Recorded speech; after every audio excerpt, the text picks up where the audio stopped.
from God. That's good, Reverend. So don't ever step out on just one word from God. I know that's right. You need to confirm that word with 2 or 3 other witnesses before you make a decision. Amen. I don't care if an angel or Paul himself is prophesying over you. You need to receive multiple witnesses before you make a decision. Amen. Now, none of these 7 principles of guidance that I'm about to share with you work alone. There must be at least 2 or 3 of them that agree before you make a major decision in your life. Number 1, the first principle of God's guidance is to have some inner conviction or inner witness of the Holy Ghost. The cloud that was a part of Israel's journey, and the pillar of fire that was a part of their journey. They were instructed, don't you move unless the cloud moves. That's right. That's right now. Don't you move unless the fire moves. That's right. Well, the cloud and the fire are now in you, That's right. Come on now. in the presence of the Holy Ghost. Right. Romans 8:15 says, ye have not received the spirit of bondage again to fear, but ye have received the spirit of adoption, whereby we cry, Abba, Father. Romans 8:16 says, the Spirit itself beareth witness with our spirit that we are the children of God. Every one of you that are spirit-filled in this room tonight have an inner witness of the Spirit. Amen. The Spirit Yes. of a Father Amen. that is concerned about your direction and concerned about your spirit, concerned about your destiny. Amen. So when you get ready to make a decision, I'm not talking about whether or not you should go get a haircut, but that may apply at times. But I'm talking about major decisions in your life. Major decisions in your life. You ought to have a witness of the Holy Ghost in your heart. Amen.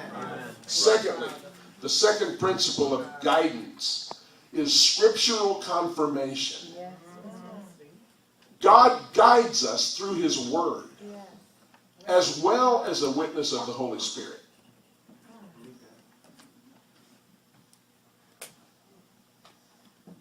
However that God guides you, hear me now, none of the other 6 will contradict what God is saying in you. Come on, preacher. Amen. That's right. Did you hear me? Oh, yeah. Say it again. If somebody says to you, well, I better be careful right here. This is pastoral authority territory. But let me put it this way. If somebody says to you, God told me, therefore, but it violates every other principle That's right. that we're going to talk about tonight, That's right. Yes, sir. just understand that God does not contradict Himself. That's right, Pastor. Believe that. Come on now. God is not at odds with Himself. That's right. Right. That's right. No confusion. He's not going to say to you, well, I told you in my word, there's a principle there that should guide you, but in this situation, No. somebody hear me now. Principles should guide the practical applications of your life. Principles, Yes. Yes. not the other way around. Your practical issues and the practical decisions of your life should not guide your principles. That's called situational ethics. And people that believe in the concept of situational ethics, or in other words, your ethics are determined by the situation. Usually it's a sin to lie, but in this particular situation, the lie is okay. That is situational ethics. That is allowing your practical situation to guide your principle. Your principle changes depending on whatever the situation is. I'm suggesting that the word strongly encourages everybody to adhere to a set of principles that apply always to everyone. And your practical decisions must be filtered through the principles of the Word. That's right. Yes, sir. And when the Holy Ghost speaks to you, it will never speak to you anything that will contradict the principles that are already laid down in His Word that are forever settled in Him. I believe that. Yes, sir. Yes, sir. God's Word is forever settled in Him. Upon this rock, the revelation of God's Word. Right.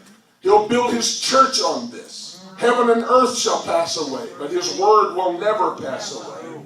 It is an inerrant Word of God. There is guidance in this Word, and this Word should have the final say in all forms of guidance. And if your decisions contradict the Word of God, or the voices or the influences in your life contradict the Word of God, then throw it out. And I don't care how long they've been licensed. Right.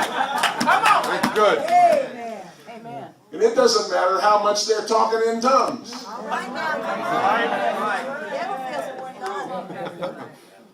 Holy Ghost in you. Yep. Scriptural confirmation. Yes. Number 3, prophetic confirmation. Now here's the problem with some people. Preach. Now, there can be prophetic declarations from the Word of God, prophetic preaching. Or you can receive a direct personal prophecy that's spoken over your life. Most prophecy in the New Testament is encouragement or exhortation or edification. That's mostly what prophecy is in the New Testament. Not to say that there's never a specific word, a direct word, That's but right. most of it is that. That's right. People are either quoting Scripture or formulating Scripture into their own words to encourage you or to edify, but it's not a direct speaking into your life with a rhema or a direct word from the Lord. You're in the Word. Now that type of prophecy is never wrong. That's right. Right. It's safe My God, come on. because it comes directly from the Word of God. That's right. But you need to be careful now. Hear me. You need to be careful when a prophet or a prophecy is spoken directly into you regarding your future decisions, because it can be right, and many times it is right. But you must always remember to confirm that prophecy with the Word of God and at least 2 or 3 other principles that I'm mentioning to you tonight. Say, well, why is this important? Because, oh my God, because godly decisions are the difference in being called and being chosen. Good God, man. Come on. Wow.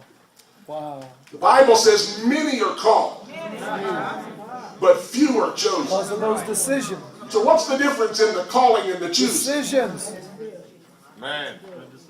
Decisions. My God. Oh, yes. You will qualify or disqualify yourself between the calling and the choosing. One decision at a time. Amen. Amen. Good word. Thank you. That is That's it. why it's important. Amen. So be careful. Even when a prophet speaks directly into you, make sure that that prophecy is confirmed by at least 2 or 3 other principles that I'm talking to you about. God does not lead you by one sign. And if you jump out on one sign, one principle, you're at great risk. My God. 1 John 4:1, beloved, believe not every spirit, but try the spirits, whether they are of God. Because many false prophets are gone out into the world. When you walk in the Spirit like God wants you to walk with Him, You're not going to be mesmerized simply because somebody walks up and speaks in tongues and then speaks a word directly into you. The mechanism that kicks in you is going to be a mechanism that takes you from that point of direct word into a searching of the Spirit and a trying of the Spirit to an application of other principles that should confirm what is being spoken into your life. And if that's all you have, then you need to just step back and say, I'm going to wait on this until there's other witnesses that confirm that. The fourth principle, I like to talk about this, is the guidance of godly counsel. Listen to this. Proverbs 11:14 says, where no counsel is, the people fall. Where no counsel is, everybody say counsel. Where no counsel is, the people fall. But in the multitude of counselors, What is there? There is what? Safety. In the multitude of what? Counselors. There is? Safety. In the multitude of? Counselors. There is? Safety. Without counsel, Proverbs 15:22 says, purposes are disappointed. But in the multitude of what? Counselors. They are established. Purposes, hear me, purposes are established through a multitude of counselors. Yes. Safety is provided in a multitude of counselors. Amen. When you make a decision in a vacuum, you put your future at great risk. No matter how spiritual you cloak it, if it is without other witnesses, you are at risk. Now, let me just talk for 1 second or two about godly counsel. Because I've literally had people say, well, I have a lot of people that agree with me.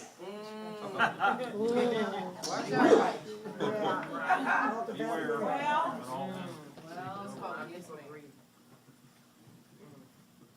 I would venture to say tonight that if you went out and you searched, if I gave you all 30 minutes to go search tonight, we can all go find an idiot. And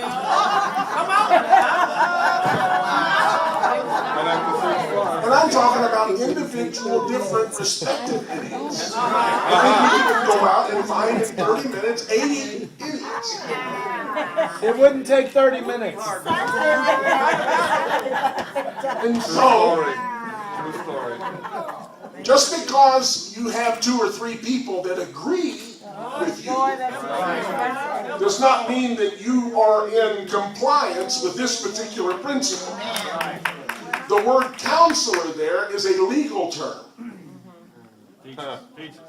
It refers to the same type of relationship that you would have with an advocate or an attorney or someone that is pleading your case that you're accountable to, that speaks for you, that literally influences your future.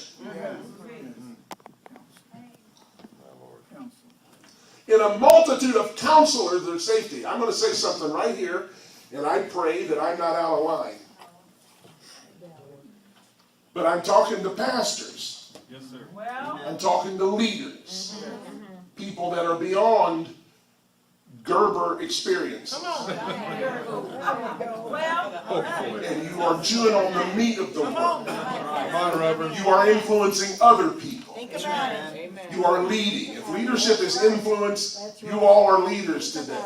The titles that have been conferred upon you, the ordination that has been placed on many of you, is an ordination and a title that raises the bar of expectation within the spiritual world. I believe in the mind of God, definitely in the mind of your pastor and the close leadership circle at that level, and also the people in the church. That where much has been given, more has been required. So I'm going to ask you right now, in your own life, who are the voices in your life that you will not cross?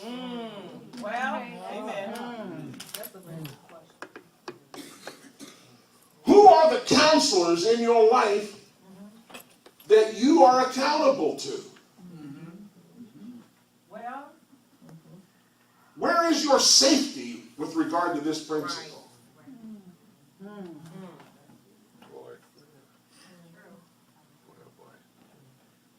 Are your purpose is being established with others in your life that are accountable. I would say that a good place to start would be in your local spiritual assembly. Amen.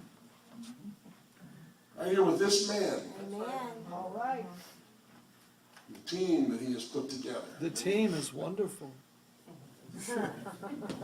Voices that influence you towards righteousness, that influence you Amen. towards safety, that influence you towards the establishment of godly purpose. That's right, Who Pastor. are these voices? When we talk about godly counsel, we're talking about the provision of the Lord in the local church.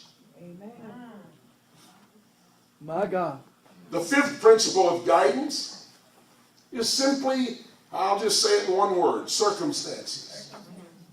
Now, you cannot be led just by your circumstances, but it's one of several that you need to ascertain God's guidance. Amen.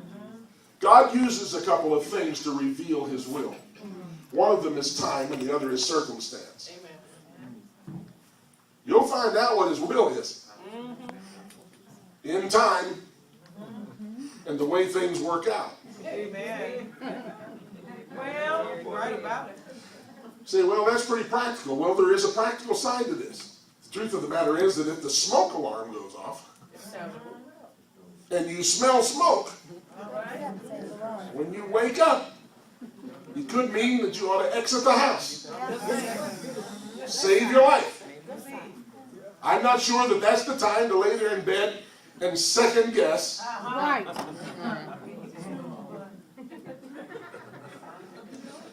You can't meet your monthly household budget. It could mean that you need to go out and get another job. But I'm not sure that's the time right then to say, well, God told me to go borrow more money. Right. God can use circumstances to direct us into his perfect will Yes. and into his purpose for our lives. But we cannot, hear me please, we cannot go on just circumstances alone. Good word. The sixth principle in God navigating, hear me now, I love this principle. Amen. Amen. Follow peace. Follow peace. The Bible says, let the peace of God rule. Yes. You know what the word rule means? Let the peace of God rule. It means referee You see. or umpire. Let the peace of God rule or referee or umpire in your heart and your mind. Ladies and gentlemen, if we would make decisions only when we have peace, we would save ourselves a lot of heartache in our lives. You say, well, I made this decision, but there's all hell going on. My pastor hates it. My ministry team hates it. There ain't anybody in my life that agrees with it. And I have so much confusion going on in me. Well, it could be that you shouldn't be making that decision. Come on. Let the peace of God referee your decisions.